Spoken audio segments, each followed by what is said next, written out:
According to Spanish newspaper Marca, the FIA collected €332,900 in fines in 2024, 3 times the amount collected in 2023.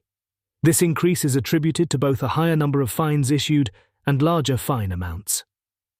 Drivers have frequently criticized the fines, questioning their necessity and transparency, with many expressing uncertainty about where the fine money goes. FIA President Mohammed Ben Sulayem responded to the criticism, stating, "It's none of their business. Sorry, I am a driver. I respect the drivers. Let them go and concentrate on what they do best, which is race. This is our business. We'll do whatever is good for the FIA. So it's really none of people's business to interfere in ours. It's the results that we produce. No, I will tell you something, what's happening. I think I live free of charge in their brains. It's a good apartment there they give me." George Russell has revealed why he considers his disqualified victory at the 2024 Belgian Grand Prix more impressive than his dominant win at Las Vegas. Despite losing the Spa win due to a weight rule violation, Russell believes the intensity and challenge of that race outweighed his commanding performance in Vegas. Spa was definitely the best drive, especially in those last 2 to 3 laps. Lewis was in DRS range on fresher tyres, and I had to push right to the limit. It was immense pressure. However, his triumph turned to heartbreak when post-race checks revealed his car driver weight was 1.5 kilograms below the minimum limit, leading to disqualification. Russell admitted some responsibility, acknowledging he entered the car knowing his weight was suboptimal. The 2024 F1 season saw Red Bull dominate early on, but the balance of power shifted as teams like McLaren, Ferrari and Mercedes caught up. McLaren clinched their first Constructors' Championship in 26 years, while Max Verstappen secured his 4th Drivers' Championship. Verstappen pointed to McLaren's flexible rear wing as an example. Controversy arose, particularly the Azerbaijan Grand Prix, which helped them gain an edge before it was banned. Additionally, there were rumors about tyre-related tricks from rivals. Verstappen alluded to behind-the-scenes actions that he believes affected Red Bull's performance. There were things that happened in the background and that meant that we had no chance in some races. I know for sure, but no one will ever admit it, Verstappen stated. While Red Bull also faced scrutiny over their T-tray system, which was alleged to illegally alter ground clearance, no violations were found by the FIA. Red Bull advisor Helmut Marko has given Liam Lawson some straightforward advice as he prepares to partner Max Verstappen at Red Bull. Quickly, accept that Verstappen is the best, to avoid the fate of Verstappen's previous teammates, who struggled to match the reigning champion consistently. Lawson will be the 5th driver to team up with Verstappen after his promotion from Racing Bulls. Marko believes Lawson has the talent to perform, but stresses his focus should not be on trying to beat Verstappen.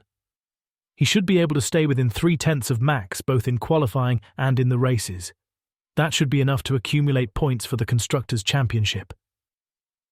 Marko also warned Lawson against getting too involved in technical aspects like setups and strategies, a pitfall for Verstappen's former teammates.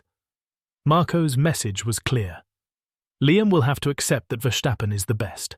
We will see how close he can get, but he should not get in the car with the aim of beating Verstappen. That has gone wrong with all his teammates. Christian Horner has admitted that if Red Bull cannot provide an opportunity for Yuki Tsunoda in 2025, the team may need to let him go. We're acutely aware that if we're not able to provide an opportunity for Yuki, you've either got to let them go at that point or look at something different. Despite Tsunoda's strong performances against other Red Bull drivers over the last 2 seasons, he has been passed over for a Red Bull Racing promotion in favor of Lawson. Horner has highlighted that while Tsunoda has been competitive, Lawson's performances in qualifying and race pace have impressed Red Bull, given his limited experience. However, Horner left the door open for Tsunoda, stating that 2025 should be his chance to prove himself at Racing Bulls, positioning himself for future opportunities. Things change quickly in this industry, and he's aware of that, and knows that he needs to be the one demonstrating that he's the one knocking on the door. McLaren team principal Andrea Stella has dismissed the allegations made against the team, calling them disinformation and completely absurd. The accusations, including claims that McLaren injected water into their tyres to manage temperature, surfaced after the team dethroned Red Bull to secure its first Constructors' Championship since 1998. Red Bull had also faced its own accusations regarding altering the ride height of the RB20 under parc fermé conditions. Max Verstappen had speculated that injected water could explain McLaren's superior long-run pace, but the FIA found no evidence of wrongdoing. Stella reaffirmed that McLaren has had to adapt to the challenges of returning to the top of Formula One. You want to stay focused, but to do that, you need to have a structured approach to manage all the noise. You have to deal with the fact that you're in all the headlines now. Stella acknowledged the team's need to constantly reposition itself to handle both internal and external distractions. It would be easy to say that's enough. This will be an easy win. But that's not how it works in Formula One. Fred Vasseur has promised that Ferrari will create a unique working environment for Lewis Hamilton, steering clear of replicating his time at Mercedes.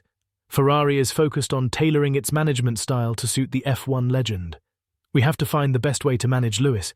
I know him pretty well, but I don't want to do at all a copy-paste of what he did in the past. Hamilton is set to begin his Ferrari journey in January, with his first track session scheduled for February 19th at Fiorano. While Vasseur acknowledges the challenges of integrating Hamilton into the team within just 6 weeks, he is confident in Hamilton's experience and adaptability. He's not the Rookie of the Year, so I'm not worried at all about this, Vasseur said. Weather remains a potential hurdle, with plans for TPC or Pirelli test days subject to conditions. However, Ferrari appears determined to maximize their time with Hamilton ahead of the 2025 season. Don't forget to like, share and subscribe for more F1 updates.